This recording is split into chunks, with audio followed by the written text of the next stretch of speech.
What's up, everyone? Flipacoin here. Today we're going to be talking to one of the more established figures in a small but growing Battlerite community, InTheFlesh. Please introduce yourself to the viewers. Tell us a little bit about your history in esports, what led you to Battlerite, and your time in the game up to now, the present. So I'm in the flesh, as introduced. I mostly got into esports around 2012 with watching GSL, StarCraft 2. That was super cool to me as I've always been a super competitive person, and I didn't know that there were video game competitions like that. So when I saw that, I immediately became really interested. Uh, StarCraft 2 kind of got me into it, but I wasn't nearly intense enough to play that game at a high level. So I quickly moved on. After playing a little bit of StarCraft 2, I moved on to Dota 2, a game that I found much more relaxing and fun. Spent a lot of time watching Dota 2 and grinding. Since I didn't really have a PC before around 2012, so I was very new to computer games. So I used Dota 2 as kind of like my way to really get good at games and get used to a keyboard. So I think in 3 years I put 3K hours into that game or something. Wow, that's great. Yeah. That's a lot of Dota. Yeah, I played a lot of Dota 2 to get used to the whole keyboard mechanics and stuff. Because I've been gaming all my life, but not always with a keyboard and mouse. So and after I played so much Dota 2, you kind of naturally burn out of something if you spend that much time doing it. And then one of my friends that actually introduced me to Dota 2 introduced me to Battlerite.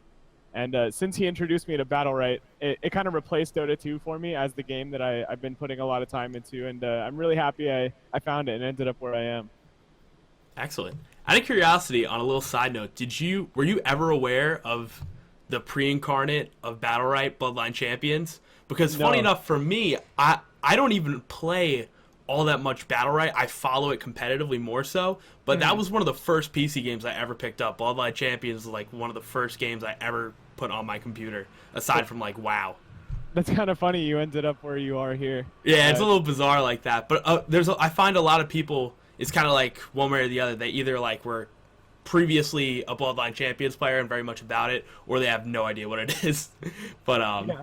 I'd never known about Bloodline Champions before I started playing Battlerite, but as I got more into Battlerite, I became more interested in Bloodline Champions and the players because it was the predecessor, and all of the best players in Bloodline Champions were really good in Battlerite. So right. I naturally became more interested in it. I found out about players like Finlev in Battlerite, or in Bloodline Champions, and players like Scriff who have a legacy for doing specific things like missing ultimates. So I know a little bit about DLC, but I never knew about it before Battlerite. No. I gotcha. So with all that said, my first exposure to you and what you've been doing with the game was probably around a year ago. I think I at that point had just purchased the Battlerite, the alpha, basically early start type stuff. And I want to take a look at basically what was brewing competitively, although the game had just been coming out. Around that time, you were playing in the Battlerect tournaments they were doing, and since then, that's been discontinued, if I'm right. Yeah. But and now there's the Pro Rivalry weekly series that keep happening on Sundays. But can you tell me a little bit about your experience as a player competing? Because now you're doing more so casting stuff, but what was it like actually competing in the game and getting your feet wet in that regard? So competing was super cool, and when I started playing Battlerite, I kind of I wanted to be good at the game, but I never had any idea that I would go this far. I kind of just fell into the competitive scene. I played a lot when it came out, so I got kind of familiar with the game, and then tournaments started happening. I was like, man, that sounds really fun. We saw Battlerect and the PRL tournaments, and I was like, I need to find people to play with. I really want to play. So my first tournaments were with one of my friends named Rank 1 that I just kind of found through the Discords here. And we played some really wonky stuff like Jade Ashka, double range comps that just didn't work. And then I eventually found the Threes tournament, the very first Threes tournament with Battlerect. And I wanted to play with my friend Rank 1, of course, but we needed a healer. So I was scrolling through all of the Discords for a competitive Battlerite, trying to find someone to play with, and I came across this name, Borim, which I had seen on the leaderboards and seen in solo queue a couple times. Knew him as a really good player, so I was like, I guess I'll ask him to play. And little did I know that was the best decision I'd ever made in terms of Battlerite, because I ended up playing with Borim for maybe 8 months for the entirety of my competitive career. We played all of the Battlerects, the 2v2 Battlerect, way back in the day, like last November. The 3v3 battle wrecked. Had a ton of fun with the guy, and It's seemingly a lot of success as well in your yeah, time doing it, more or that's less. kind of you to say. Yeah, Yeah. we placed top 2 for like I think like 2 or 3 months for a really long time, and then inevitably patches came and changed the way the game was played. So thus, our one-dimensional play style kind of became a little bit worse. So we stopped having as much success. But yeah, I had a lot of fun playing with Borim and Battlerite back in the day, and it's kind of what led me to here. Uh, After the Battlerite series, we started playing more 3v3 because 2v2 kind of phased out. And we picked up a player named Emperor and played Enter the Arena with him, which was also a lot of fun. And then Emperor, after Enter the Arena, he kind of like went on a hiatus from the game. And since 3v3 was all that was left, there was no more 2v2 tournaments, so Borim and I had to find another third. And after a couple months of changing thirds, I kind of just decided that it was better for me to pursue casting because I didn't have that much faith in myself as a player to change the way I was playing, and I thought casting overall just seemed like a better idea for me since I already have experience in speaking in front of people, and I like to think I'm a pretty good speaker. Right. So that's kind of how I ended up casting instead of playing. Just kind of jumps you over to that. Yeah. And with that said, so obviously you have at this point like a pretty fleshed out history in terms of the game. But has jumping over to casting been an easy switch for you? I know you said like you feel comfortable speaking, you know, that's been an easy thing for you. But has it been easy to basically take that overhead jump and kind of look at the game from a way where you're analyzing what's going on in the moment and reacting to it and kind of projecting that to people? Have you found that at all difficult, or has it been a easy switch? Because it's a kind of a common move in any game, you know, player gone caster or player gone manager, finding themselves in a different area of the space, you know? Right, yeah, you see Dota caster or Dota people do it all the time. There were like pro Dota players that turned into being a caster. For me, the transition wasn't too hard. Of course, there's a little bit of a bumpy road wherever or whenever you do something like that. There's a little bit of a transition in how you have to think about the game. But luckily for me, I was already the captain of my team, so I was already putting in a lot of thought to like hero selection and like the way certain teams play out the game. So I was already thinking about the game in a super analytical sense of like what each team needed to do to succeed, what each team's weak points were, how every individual player played their character. So the hardest part for me wasn't changing about how I thought about it, but how I had to articulate it. Because before, being like the captain, kind of like one of the shot callers on my team, I was like, okay, we need to start doing this. And the hardest part was like kind of detaching myself from that and analyzing it on both teams' perspective on camera. Right, kind of removing a bias in a sense. Yeah. So that was a lot of fun though, and I still have a little bit of trouble like that sometimes. Like I notice in my casts, I still like focus on one team really heavily, but that's just because of where I came from, you know. Right. That makes sense. And I guess that's probably a good segue into my next question for you, which is kind of like more looking at the current state of things.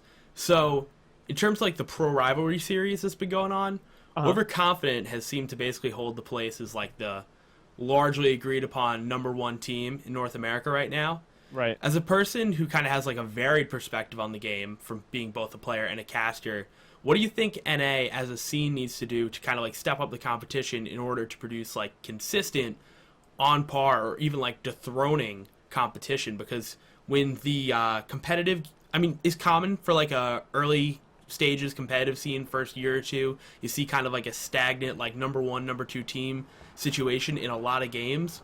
But then comes the question, what needs to happen in the community to shift that? How do you turn those tables? What do you think North America needs to do to step up their game? Yeah, so that's a really tough question because Overconfident, they look kind of unbeatable when they play in a lot of game tournaments. Like in PRL, I think they've won like 5 or 6 in a row now. The last one they lost was just right when a patch hit. They got surprised by a comp that kind of came out of the blue.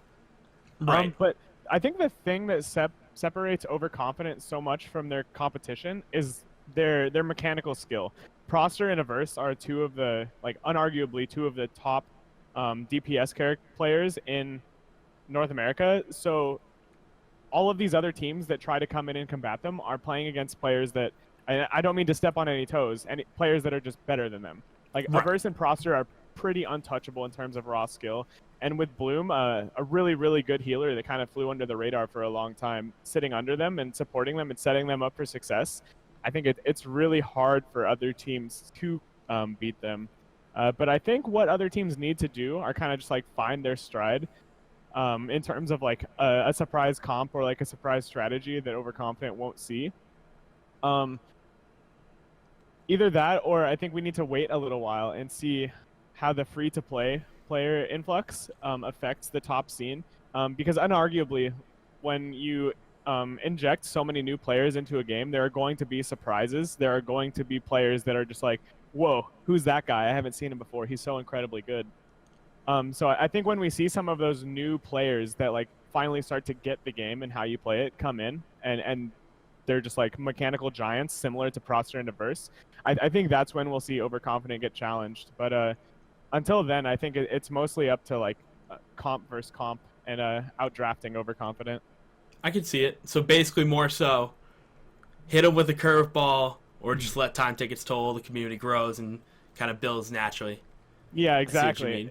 And I don't mean to disrespect any of the current players out there. Like, they're all incredibly good. No, of course. Yeah, but Overconfident, they're truly something else. Yeah, they truly seem the closest to pristine that you could possibly be in this game. It's crazy watching them play.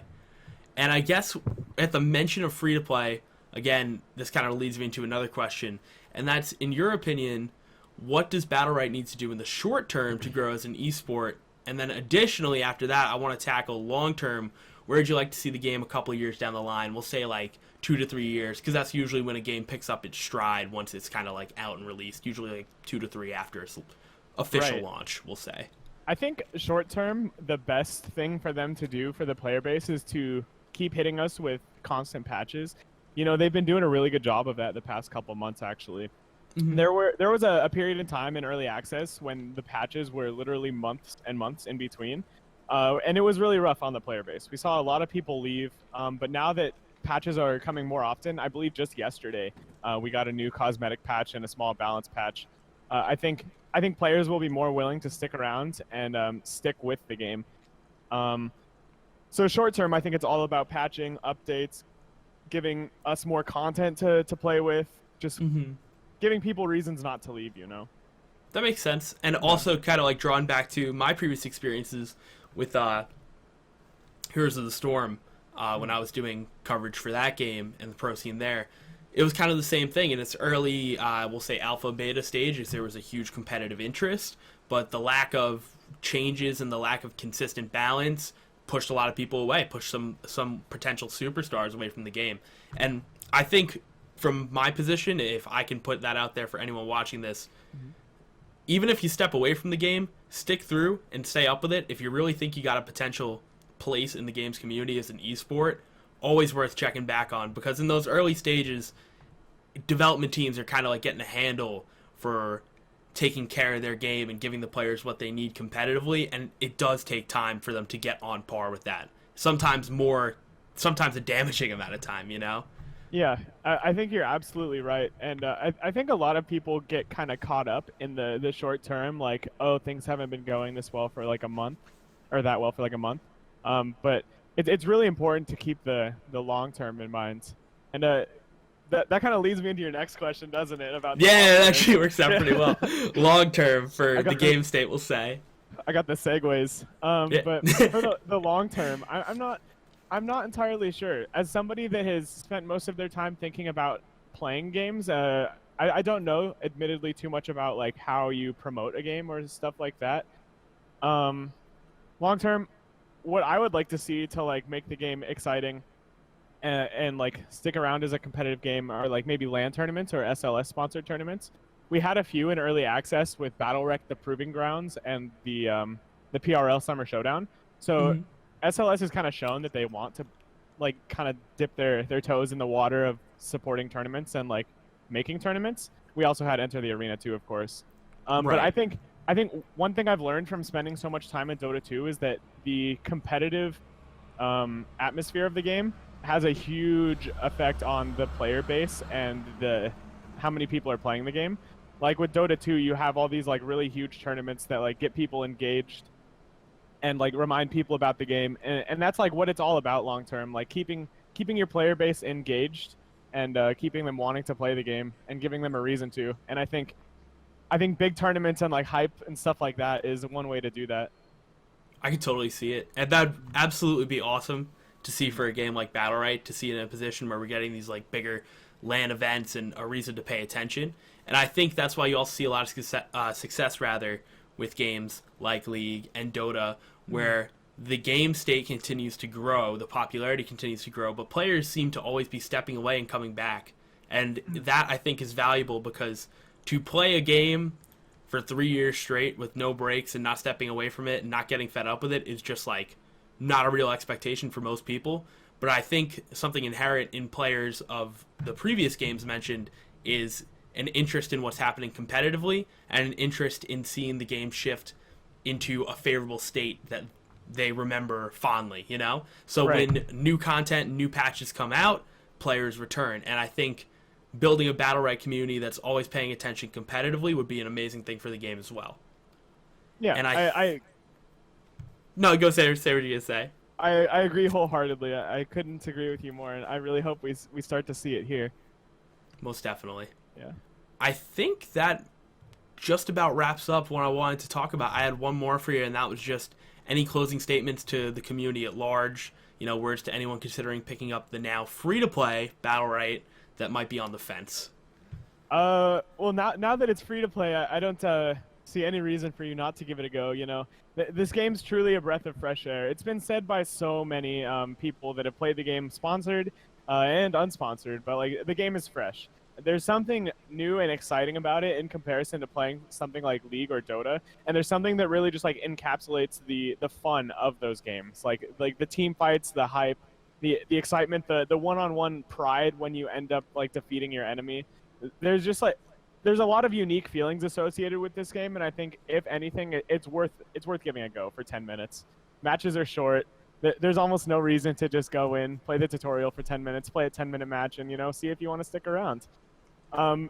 As for sentiment or comments for the community at large, I just want to say thanks a lot to everybody that helps supporting the game. Like, this game has had a huge impact on me since I started playing it last November. And for us to come even this far, sitting at like 22,000 online players, is like pretty mind-blowing for me. I'm really happy that so many people enjoy this game, because I really love it too. And the more people that like it, the more likely we are to succeed as a group. And it's important that we move up together, not going down. Excellent. Positive sentiments for sure. Thank you so much for coming and talking to me today. I really appreciate it. For more interviews in the vast space that is esports as a whole, be sure to hit the subscribe button and hit a thumbs up if you like the video, or even thumbs down, but leave a comment and tell me why. Thank you so much. This has been Flipacoin.